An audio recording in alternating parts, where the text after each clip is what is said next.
Cuando todos habían pensado que otra corriente religiosa había llegado a su fin con la muerte de aquel hombre llamado Jesús de Nazaret, el libro de los Hechos nos relata la asombrosa historia de una nueva etapa, el surgimiento de una nueva era, la cual vino a cambiar el rumbo de la historia de toda la humanidad.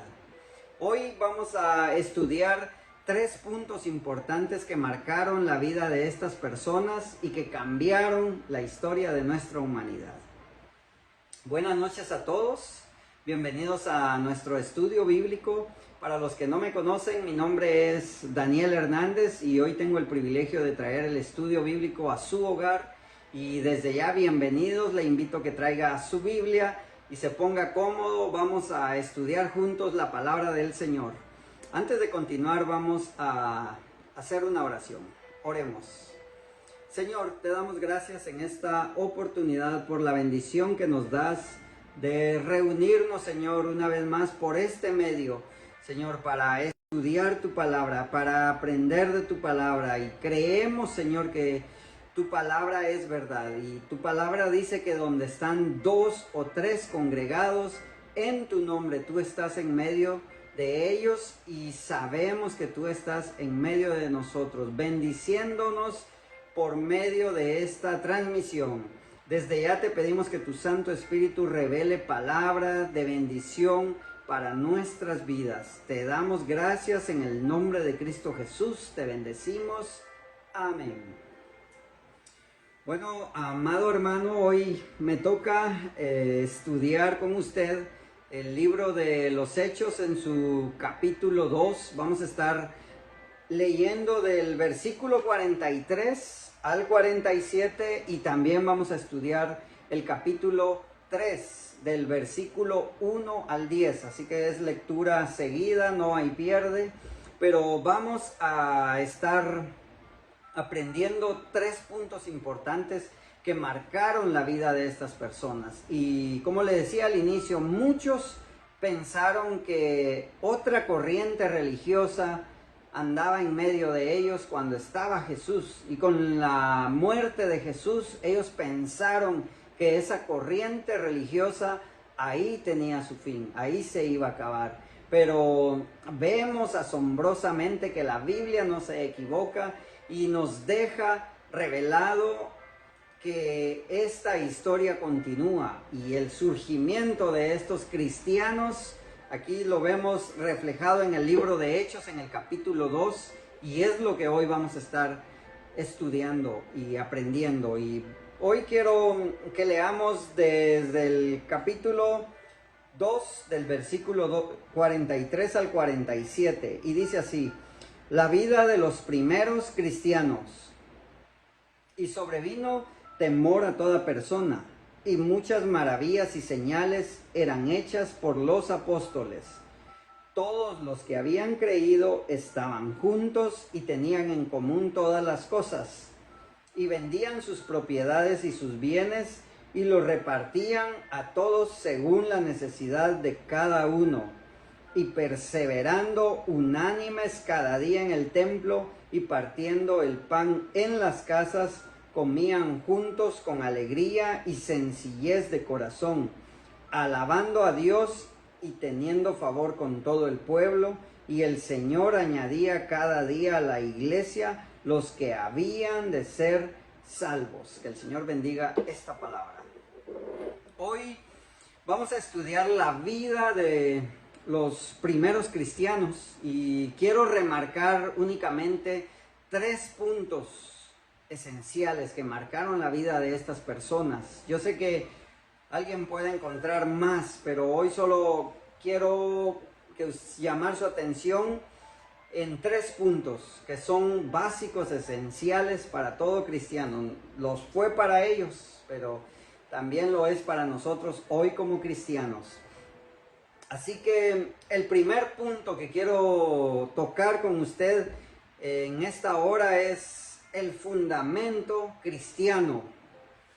Y si estamos hablando de la vida de los primeros cristianos, tenemos que saber cuál era el fundamento de esos primeros cristianos.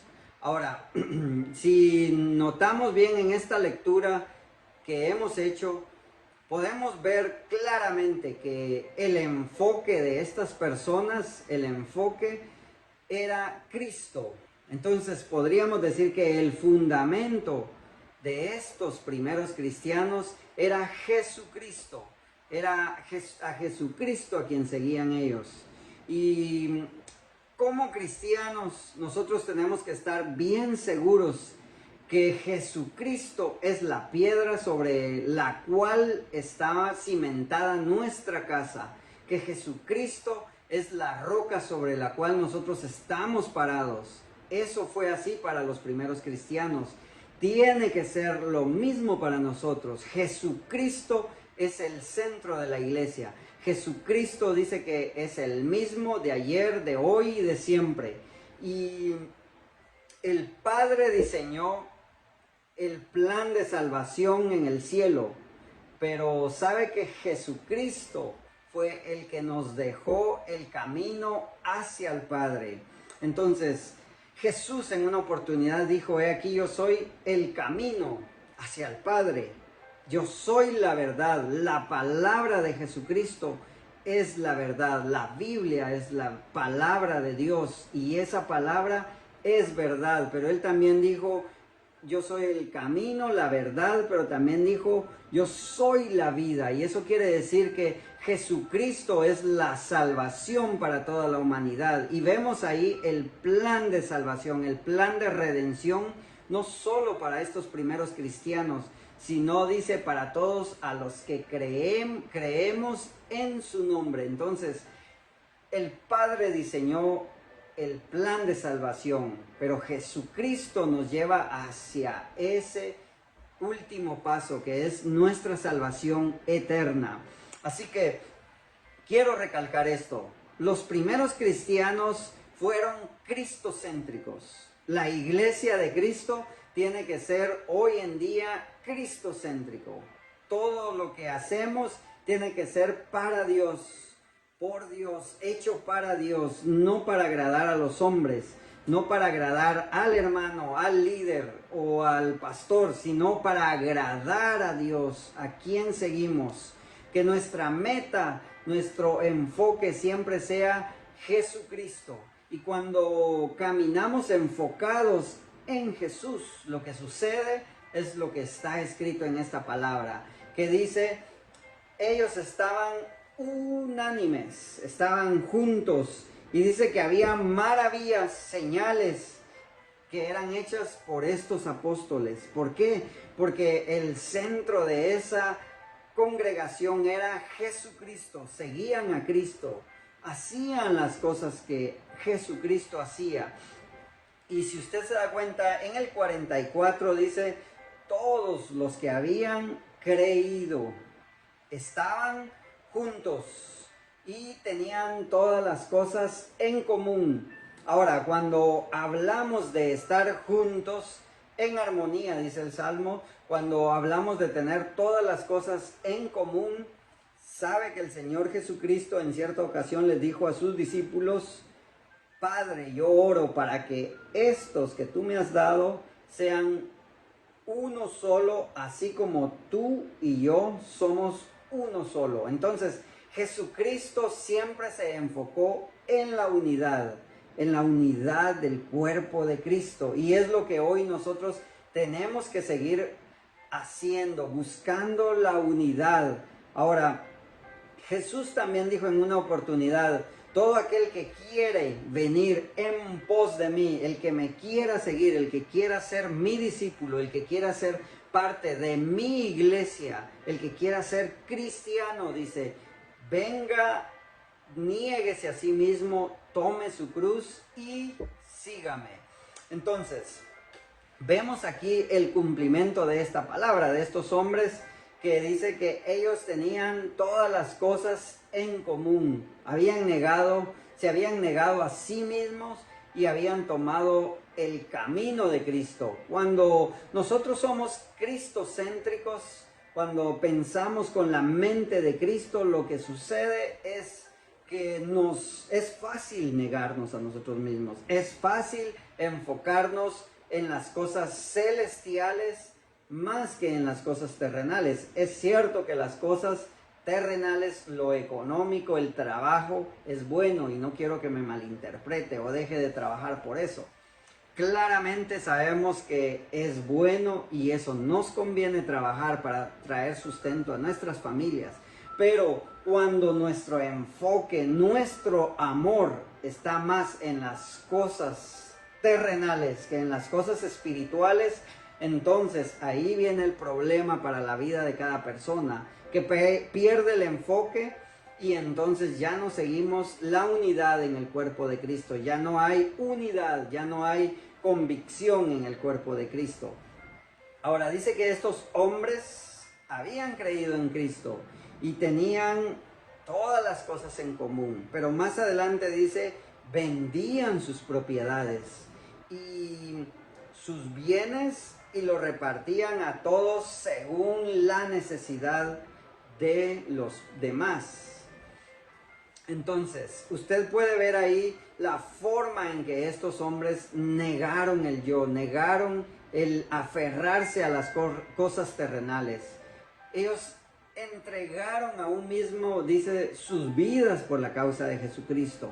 Entonces, quiero recalcar esto, que cuando nos enamoramos de Jesucristo, cuando estamos enamorados de Jesús, es fácil buscar la unidad en el cuerpo de Cristo. Es fácil estar juntos en armonía. Es fácil trabajar todos para el mismo propósito, para el mismo camino, porque al final de cuentas todos vamos al mismo destino. Cuando seguimos a Jesús, todos seguimos el mismo camino. Entonces, ¿cómo yo no voy a ayudar a mi hermano, a mi hermana, para que todos estemos enfocados, siguiendo a la meta, prosiguiendo al blanco que es Cristo? Vea que aquí dice que ellos perseveraban en el capítulo 46. Usted lo puede leer ahí, dice, y perseverando unánimes. Y vuelve a recalcar esta palabra, unidad, unánimes. Y quiero dejarle en claro que el fundamento de estas personas siempre fue Jesucristo, unidad, todos juntos, sin intereses personales. Entonces, el fundamento de estos primeros cristianos siempre fue Cristo, enamorados de Cristo, siguiendo a Cristo, haciendo las cosas que Cristo les encargó que hiciésemos. Ahora, vemos ahí que no solo dice que perseveraban juntos, unánimes cada día en el templo, sino, oiga esto, también dice, sino también en las casas. Dice, y partían el pan en las casas. Pero algo que me llamaba la atención de esta lectura es que dice que no solo partían el pan en las casas, dice, comían juntos, oiga esto, con alegría y con sencillez de corazón. Entonces, esa palabra es muy profunda, la sencillez de corazón. Y eso tiene que ver que no nos importa la cultura, la raza, el color, el país de donde alguien más venga. Cuando estamos enfocados en Cristo, yo puedo estar con sencillez de corazón con cualquier persona. Ahora, si ustedes recuerdan los estudios anteriores que nuestros hermanos han dado, aquí dice que no menciona que solo eran judíos. Porque cuando dice que sopló el viento, cuando hubo ese derramamiento del Espíritu Santo, muchos de los que estaban alrededor, dice que venían de muchas ciudades, y se asombraron, decían, ¿cómo es eso que a estos les oímos hablar en nuestra propia lengua? Entonces, vemos ahí que cuando Cristo es el centro de nuestra iglesia, el centro de nuestras vidas, cuando Cristo gobierna nuestras vidas, hay unidad en el cuerpo de Cristo, sin importar raza, color o de dónde viene. Yo quiero recalcar esto, que la vida de los primeros cristianos, el fundamento de esos cristianos era Cristo. Podríamos decir entonces que estas personas eran cristocéntricas. El enfoque de ellos era Cristo. Y eso es lo que usted y yo tenemos que hacer y seguir haciendo hoy en día. Ser cristocéntricos como estos primeros cristianos. Como segundo punto, quiero hablarle del Espíritu Santo. Aunque ya mis hermanos han hablado del Espíritu Santo, pero aquí vuelve usted a notar la intervención del Espíritu Santo. Y eso es muy importante, que el Espíritu Santo tiene que ser parte de la iglesia de Cristo. Tiene que ser parte fundamental también de cada cristiano, de usted y de mí. El Espíritu Santo dice, Jesús dijo en una oportunidad, yo me voy, pero no los voy a dejar solos. Voy a enviar, dijo, a otra persona que estará con ustedes, no solo un día, no solo una semana, no solo dos semanas o por años. Dijo, estará con ustedes todos los días de sus vidas hasta el fin del mundo. Pero lo más importante es lo que dice, y Él les enseñará, Él les recordará todas las cosas que yo os he hablado. Ahora, si usted nota en estos pasajes, en estos versículos, dice, empieza diciendo, sobrevino temor a toda persona. ¿Qué es lo que produce temor en las personas? ¿Qué es lo que convence de pecado a la persona? Sencillamente es el Espíritu Santo, el poder del Espíritu Santo. Cuando una iglesia está dirigida por el Espíritu Santo, las personas son convencidas de pecado. Esas personas se convencen de su mala forma de actuar o de vivir cuando el Espíritu Santo está en esas vidas. Y dice, sobrevino gran temor a todas personas, pero dice también, porque muchas maravillas y señales eran hechas por los apóstoles. Entonces vemos claramente y sencillamente en estos pasajes que el Espíritu Santo, la obra del Espíritu Santo sobre estas personas era esencial. Dice también que vendían sus propiedades. ¿Cómo puede ser posible que alguien pueda vender todo lo que posee? Sabe que eso lo convence el Espíritu Santo. Yo no sé si a usted le ha pasado en su vida, que de repente siente una voz interna que le dice, haz esto. Ahora yo le pregunto, ¿obedece usted al Espíritu Santo? ¿Escucha la voz del Espíritu Santo? ¿Hace las cosas que el Espíritu Santo le dice que tenga que hacer? Es muy importante que como cristianos, como seguidores de Jesucristo, escuchemos la voz del Espíritu Santo. Hagamos las cosas que el Espíritu Santo nos pide que hagamos o tenemos que hacer. Pero sobre todo que obedezcamos a la voz del Espíritu Santo. Ahora, cuando el Espíritu Santo gobierna la iglesia, vuelvo a recalcar, hay unidad. Es el Espíritu Santo el que trae gozo, paz, amor, benignidad, fe, templanza, mansedumbre. Y sabe lo mejor de todo esto, que dice que contra tales cosas no hay ley. Es el Espíritu Santo el que inyecta esa fuerza en el cristiano para hacer las cosas, para que la iglesia de Cristo prospere, para que la iglesia de Cristo avance. Cuando el Espíritu Santo está en las vidas de las personas, es el motor que hace que camine la iglesia. Ahora, comparándolo con algún vehículo, pero no estamos diciendo que el Espíritu Santo es una máquina, sino que el Espíritu Santo es Dios. Acuérdese que nosotros creemos en Dios Padre, Dios Hijo y Dios Espíritu Santo. 3 personas, un solo Dios, un solo bautismo, un solo Espíritu, un solo Señor. Así que cuando la iglesia de Cristo empezó a caminar, era muy importante que se dejara guiar por el Espíritu Santo. Por eso es que ya estudiamos en los pasajes anteriores cómo fue el surgimiento de esta iglesia. ¿Cómo es que esta iglesia surgió? Y si usted se da cuenta, dice, cuando vino el Espíritu Santo. Ahora, le pongo este ejemplo. Imaginemos por un momento a Pedro, un hombre, vamos a decir, carnudo, un hombre carnal, un hombre común y corriente.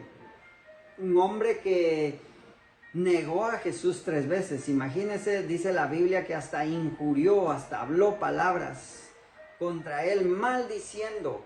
Cuando le preguntaron, tú también estabas con él. Usted conoce esa historia. Pero imaginemos a este Pedro antes de el Espíritu Santo. Antes de que su vida fuera llena del Espíritu Santo. Antes de que el Espíritu Santo gobernara su vida. Ahora, cuando lo leemos aquí, y nuestro hermano la semana pasada habló del primer discurso de Pedro. Si usted lo compara con el libro de Mateo, Marcos, Lucas, Juan, a ese Pedro, con el Pedro que aquí se menciona, usted dice, este es un hombre totalmente diferente, totalmente cambiado.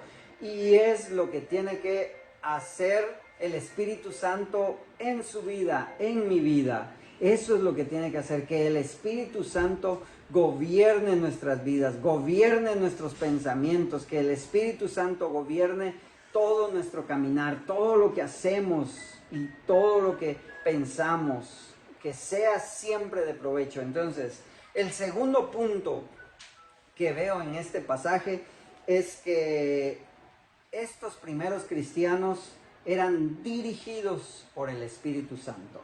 Eran gobernados por el Espíritu Santo. Así que yo le motivo, yo le insto a que si usted tal vez siente que el Espíritu Santo no está guiando su vida, es tiempo de que le digamos, Espíritu Santo, guía mis pasos, guía mi vida, dirígeme, ¿qué es lo que tengo que hacer? Y ahí viene el tercer punto. Cuando el Espíritu Santo está en el cristiano, entonces este Espíritu Santo produce fruto en la vida del hombre. Pero este fruto que el hombre produce da frutos. Y eso es lo que vamos a estudiar como tercer punto. El fruto de dar frutos. Ahora ya vimos en el pasaje, en el capítulo 2, vimos a una iglesia unida. A una iglesia que dice que todos estaban juntos, reunidos, unánimes, en un solo mismo sentir. Ahora, en el capítulo 3, versículo 1, usted ve que este pasaje dice curación de un cojo. Y quiero leer el verso 1. Pedro y Juan subían juntos al templo a la hora novena, la de la oración. Ahora, ¿qué es lo que produce el Espíritu Santo? ¿Qué es lo que produce cuando un hombre es cristocéntrico? Cuando un hombre es cristocéntrico, cuando un hombre es dirigido por el Espíritu Santo, lo que sucede es que hay fruto. Y ese fruto produce fruto. El fruto del Espíritu Santo que produce en la vida del hombre y la mujer es que está deseoso de hablar con su Padre Celestial, que está deseoso de escuchar la voz de Dios, está deseoso de escuchar la palabra, que sigue la palabra de Dios, que lee la palabra de Dios, que quiere alimentarse con la palabra de Dios. Ahora, quiero hacer un paréntesis acá.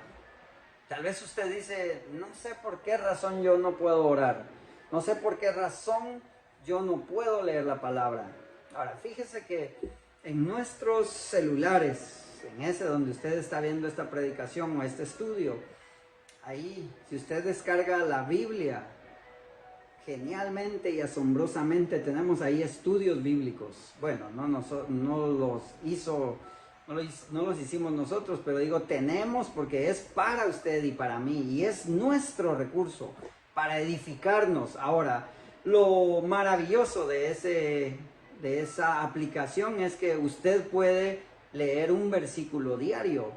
Y la Biblia dice que nosotros tenemos que meditar en la palabra. E imagínese que si usted toma el Salmo 23, nada más el versículo 1. Y usted todo el día se pasa meditando en ese salmo. Y pasa la hora de la mañana meditando en el Salmo 23.1.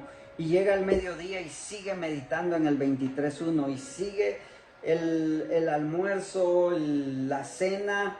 Y antes de acostarse, sigue meditando en el 23.1. Créame que esa palabra va a hacer eco en su vida. Y va a llegar el tiempo en que usted va a comprender esa palabra.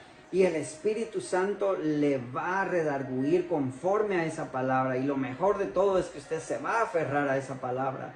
Entonces, no hay excusa ahora para no estudiar la palabra de Dios. Pero le digo, cuando la persona es cristocéntrica y cuando es guiada por el Espíritu Santo, esa persona es fácil que haga lo de estos hombres que dicen el verso 1. Dice, iban juntos otra vez a la hora de la oración. Cuando somos guiados por el Espíritu Santo es fácil orar al Padre Celestial. Yo le pregunto, ¿ora usted? ¿Lee la palabra de Dios? Si no es así, hermano, yo le animo, hermana, yo le animo a que usted vuelva a su primer amor, encuéntrese otra vez con Jesucristo.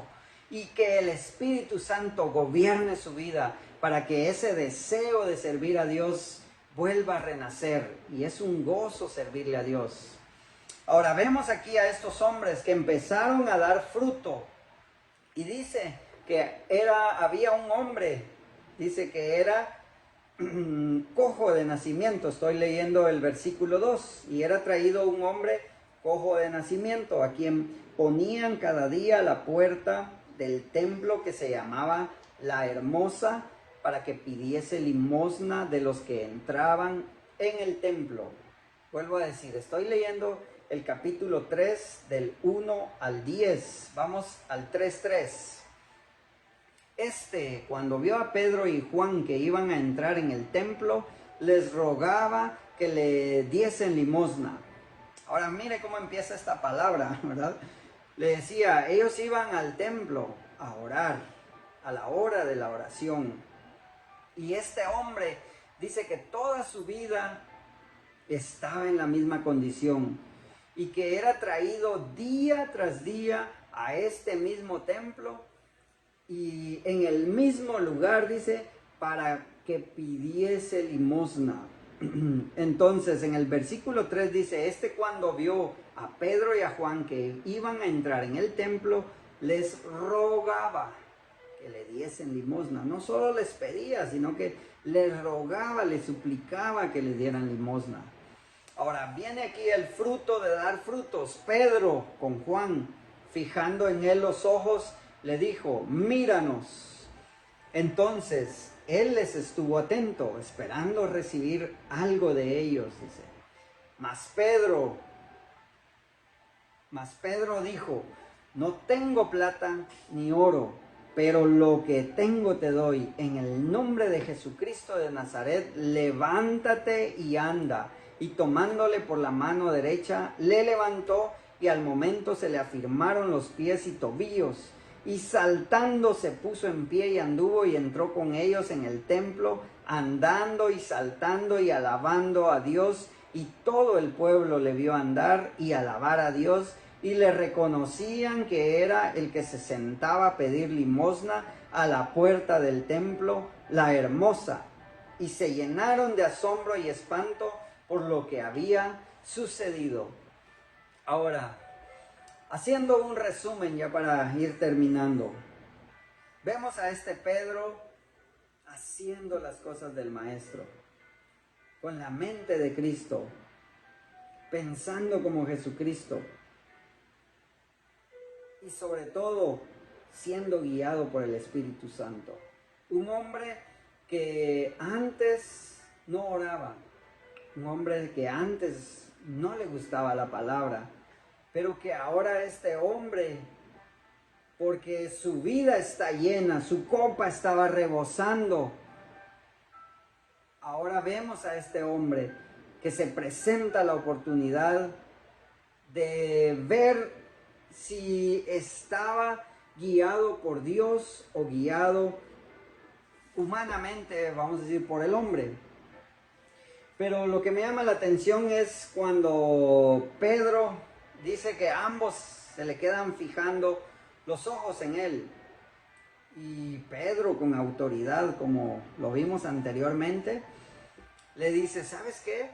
Tú me estás rogando por dinero, tú me estás rogando por plata, por oro, pero déjame decirte que yo no tengo ni un solo penny, ni un solo chelín, ni un solo centavo para darte, pero tengo algo mejor que tú estás esperando y que por lo cual estabas esperando, algo por lo que tú hoy viniste a este lugar, y no va a ser un día cualquiera, no, tu vida no va a ser igual. Ahora imagínese Pedro hablándole con esa autoridad, y dice la palabra que tomándole de la mano le dice, ¿sabes qué? Yo no tengo plata ni oro, pero lo que tengo ahora yo te lo doy. En el nombre de Jesús de Nazaret, levántate y anda. Y ese es el fruto de dar frutos. Cuando nosotros no solo bendecimos a las personas con nuestro dinero, cuando nosotros no solamente bendecimos a las personas con los bienes que poseemos, sino también cuando bendecimos a las personas con el fruto que el Espíritu Santo ha puesto en nosotros. Y yo sé que usted tiene frutos, mucho fruto espiritual para dar, mucho vino celestial, vino del cielo, que muchas personas están esperando ese fruto, recibir ese milagro. Y quienes lo tienen que hacer es la iglesia, es el cuerpo de Cristo. Somos usted y yo. Nosotros somos los que tenemos que llevar la luz a ese mundo de oscuridad. Somos nosotros los que tenemos que transformar este mundo. Si en estos pasajes nosotros vemos que estos primeros cristianos entregaron todo por la causa de Jesucristo y fueron guiados por el Espíritu Santo y empezaron a dar frutos y empezaron, dice, que a ver milagros y maravillas y prodigios en la mano de estos hombres, por la vida de estos hombres, es porque ellos decidieron dejarlo todo y seguir aquel por el cual dio su vida en la cruz del Calvario, aquel hombre que un día fue un maestro. Ellos lo dejaron y lo entregaron todo. Así que yo hoy quiero decirle a usted, hermano, que en estos pasajes nosotros podemos ver no solamente la historia de los primeros cristianos, sino también la vida de nosotros los cristianos, del cuerpo de Cristo. No importa de qué congregación usted es, no importa de qué nacionalidad usted es. Una vez que usted ha aceptado a Jesucristo como su Señor y Salvador, usted es parte del cuerpo de Cristo y usted es sellado con el Espíritu Santo, y nosotros creemos que somos parte del reino del cielo. Así que yo quiero recalcarle esto nuevamente, los 3 puntos. Tenemos que ser cristocéntricos. Los primeros cristianos fueron cristocéntricos. Fueron guiados por el Espíritu Santo estos primeros cristianos. Nosotros tenemos que ser guiados por el Espíritu Santo. Pero también que ese Espíritu Santo produzca en nosotros frutos, para dar frutos a otras personas. Y creo que eso es lo que el Padre está esperando de nosotros. Que seamos genuinos, auténticos. Y si su fe ha fallado, si su fe ha decaído, si usted siente que no es el mismo de antes, por alguna u otra razón, sabe que el Señor siempre está ahí con sus brazos extendidos, con sus brazos de Padre amoroso, esperando que regresemos a Él. Así que yo le motivo a que sigamos edificándonos en la palabra, en la oración, en los estudios, y que sigamos unánimes, que sigamos firmes en este tiempo, que nuestra fe no caiga, que nuestro blanco siempre sea Jesucristo, que nuestra meta sea Jesucristo, y sobre todo que sepamos que somos, dice la Biblia, solo extranjeros y que vamos de paso en este mundo. Así que quiero orar por usted, quiero orar con usted y esperamos que esta palabra bendiga su vida como bendijo la mía y que podamos seguir unánimes juntos intercediendo. Oremos. Amado Dios, gracias te damos por un día más de vida, un día más de salud que nos diste, Dios. Y hoy podemos disfrutar en nuestro hogar, en nuestras casas, tranquilamente, Señor. Disfrutar de tu palabra, disfrutar de tu bendición con nuestras familias. Y, Señor, te pedimos que si hemos fallado en alguna de las áreas de nuestras vidas, si a veces se nos hace difícil comunicarnos contigo a través de ese medio glorioso que es la oración, te pedimos que, Señor, nos perdones y que nos hagas entender para reaccionar, Señor, que tu Espíritu Santo venga a nuestras vidas y redarguya lo malo que hay en nosotros. Que tu Espíritu Santo nos dé esa fuerza nuevamente para seguir adelante en tus caminos, Señor. Que siempre nuestra vida, nuestro enfoque, nuestra prioridad seas tú, Jesucristo. Que tú siempre seas el centro de nuestra adoración, de nuestra alabanza. Que tú seas el centro de nuestras vidas y que tu Espíritu Santo guíe nuestro destino, guíe nuestras vidas. Y Señor, que tu Espíritu Santo nos prepare para un día encontrarnos contigo, Dios. Que también nuestras vidas puedan crecer y dar frutos, Señor. Que nuestras vidas puedan dar frutos, Señor, como tú lo esperas de nosotros. Hoy te agradecemos, Dios, porque creemos que tú estás en medio de nosotros y seguirás estando en medio de nosotros. Gracias te damos por tu palabra y gracias te damos porque dejas estas historias escritas en tu palabra para que nosotros nos edifiquemos, para que nosotros seamos edificados día tras día. Por favor, Señor, te pedimos que bendigas nuestro descansar hoy en la noche, Señor. Y si mañana tenemos que salir, el día de mañana, que tú nos guíes, Señor. Que hoy tengamos nuestro sueño tranquilo, grato, Señor. Como dice tu palabra, que nos acostemos en paz, que durmamos en paz, porque tú, Señor, nos haces estar confiados. Gracias te damos una vez más, en el nombre de Cristo Jesús, te bendecimos. Amén. Que el Señor le bendiga, mi amado hermano, y ha sido un verdadero placer, un verdadero privilegio haber podido estar junto con usted a través de este medio. Y solo quiero hacer un breve anuncio que el día de mañana, miércoles, vamos a estar transmitiendo un tiempo de oración en el Facebook Live de nuestra iglesia, así que conéctese. Queremos escuchar de usted, queremos también escuchar sus peticiones. Si tiene una petición, mándenosla por texto, por WhatsApp, por el Facebook, por cualquier medio, por email o una llamadita. Denos su petición, queremos orar por usted, pero sobre todo queremos orar con usted, que usted se conecte y esperamos verle el día de mañana. De antemano, muy agradecido por su tiempo, que el Señor le continúe bendiciendo y bendiciones a usted y familia. Feliz noche.